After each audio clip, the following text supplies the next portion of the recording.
Alors, on nous pose souvent la question, est-ce que au CERN, est-ce qu'il y a des devoirs? La réponse est oui. Alors, on sait que les devoirs, ça peut être un moment avant d'être au CERN qui peut être très compliqué, source de tension et compliqué familialement. Mais ce qu'il faut se dire, c'est que nous, au CERN, les devoirs, ils sont adaptés. D'abord, évidemment, sous une forme de support.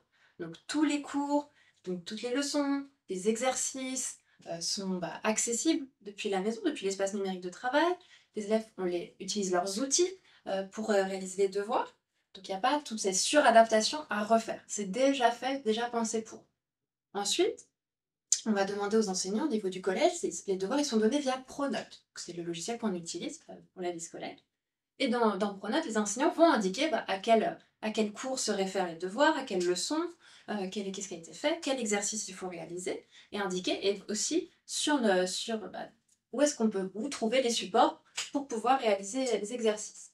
Par ailleurs, l'enseignant va également indiquer le temps qu'il estime nécessaire pour réaliser le devoir, pas que l'élève y passe plus de temps qu'indiqué, ni moins, hein, pour que ça soit finalement représentatif de la charge de travail estimée, et également le niveau de difficulté, parce qu'il y a des exercices qui sont plus ou moins difficiles, et donc c'est normal que l'élève puisse éprouver plus ou moins de difficultés dans la réalisation de l'exercice.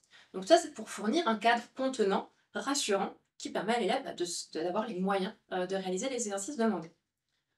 On nous demande également souvent, mais est-ce qu'il y en a beaucoup des devoirs? Alors évidemment, c'est un petit peu compliqué de répondre à cette question parce que tout va dépendre de l'âge de l'élève et de son niveau scolaire.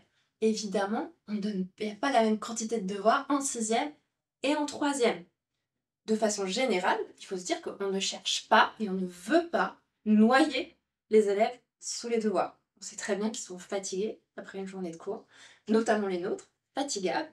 Et donc, mais en revanche, c'est quand même important qu'ils les fassent, hein. Quand les devoirs sont donnés par les enseignants, on demande à ce qu'ils soient faits. Mais évidemment, on va toujours proposer aux élèves de faire des devoirs parce qu'il y a une logique derrière. Pourquoi on demande aux élèves de faire des devoirs?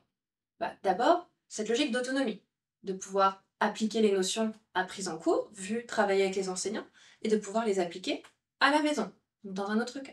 On travaille l'autonomie. Ça permet également aux parents de voir le travail réalisé par leurs enfants et l'acquisition et la progression de l'acquisition des notions. C'est important. Enfin, et c'est non négligeable, le CERN s'inscrit dans une logique d'école passerelle. On est à un moment du parcours scolaire des élèves, et ensuite les élèves retournent au milieu ordinaire.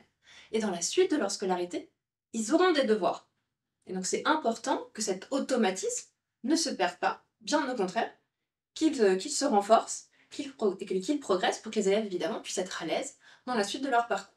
Donc voilà pourquoi au CERN, il y a des devoirs. Il ne faut pas s'inquiéter, ça se passe bien, et ils sont adaptés. Et évidemment, on ne va pas noyer les élèves sous la quantité de devoirs.